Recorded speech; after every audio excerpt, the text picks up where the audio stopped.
Okay, hello everybody. This is a video to review the practice FRQ from class, just in case you were absent and or we didn't have time in class to go over it.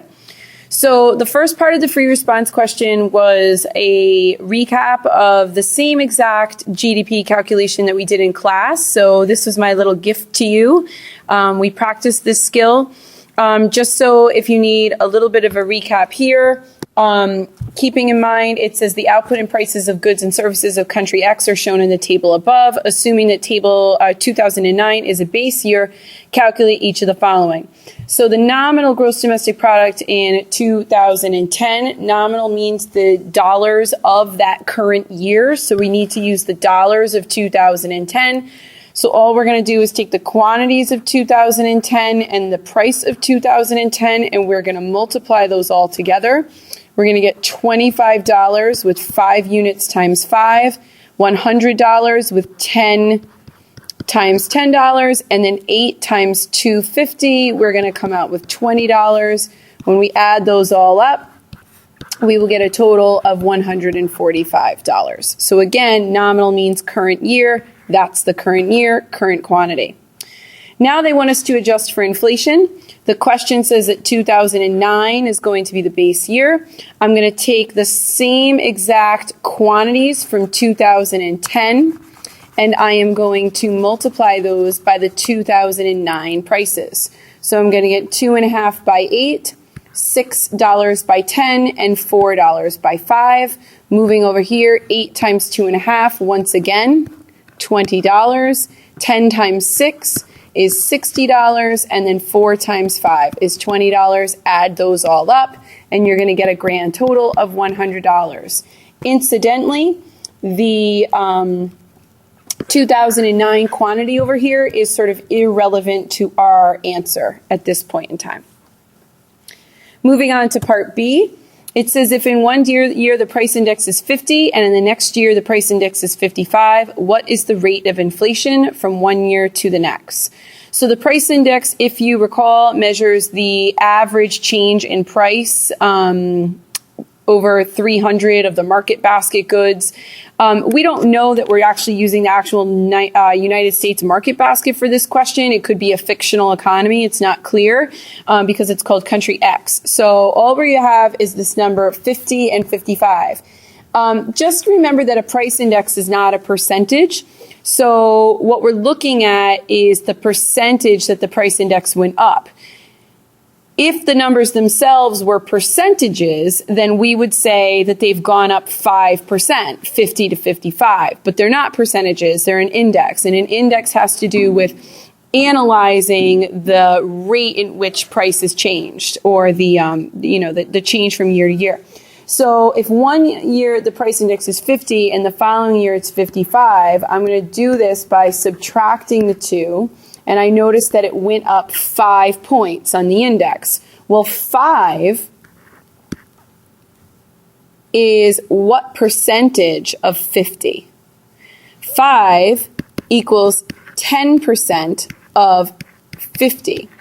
So to go from 50 to 55, this price index actually shows a 10% increase. And that is the answer to part B. So that is worth 1 point.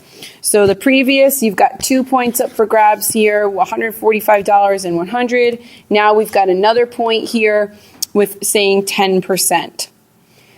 Part C, assume that next year's wage rate will be 3% higher than this year's because of inflationary expectations. Remember what we talked about in class about how expectations of inflation generally have the same effect that inflation has. However, the actual inflation rate turned out to be 4%. So people are thinking, oh, prices are going to be 3% higher. It turns out that they're actually 4% higher. So at the beginning of next year, will the real wage be higher, lower, or the same as today? So if people are going to earn 3% more with their wages because they expect inflation to be 3%, but inflation actually turns out to be 4%, they're actually down a percentage in their real income, because the real income is whatever their wage rate change was minus the inflation rate. So they're actually down money. So their real wage adjusted for inflation is going to be lower than it is today. And I know that because I got a negative number here. If it had been 4%, then it would have been the same because the wage increase would have kept pace with inflation. If it would have been 2%, then it would have been higher because it would have been lower with inflation and it didn't keep the pace. Okay? The next part of the question, and that is one question there, and there's no explanation needed in this one. It doesn't say explain, it just says state. So now we've got Sandra and her fixed rate loan. Fixed rate means that whatever loan she gets, it's not going to change, and she's getting a 3% loan. So we don't know this from this question, but typically when you get loans for a car, you usually do a car loan for 3, 4, 5, 6 years. I think 6 years is the maximum legal requirement for a loan for a car. House loans, which are called mortgages, tend to be 15 or 30 years. So we're talking a number of years here. If the actual inflation rate turns out to be 4%, so again, kind of similar numbers with Part C, who benefits from the unexpected inflation? Sandra, the bank, neither, or both? Explain. There are 2 points up for grabs because we have to explain if it's Sandra, bank, or that neither or both, and then we need to explain. So first of all, she has a 3% interest rate. Inflation is now 4. So when I subtract the inflation rate from her interest rate, I end up with the fact that she's actually benefiting from this inflation. She's actually going to end up paying 1% less. It's helpful for her. I've got a positive number here, so it's helpful for her. So Sandra is going to benefit from this. And the reason why Sandra's going to benefit is because her interest rate, and I'm going to abbreviate here, is less than the inflation rate, giving her the ability to pay back the loan with cheaper dollars.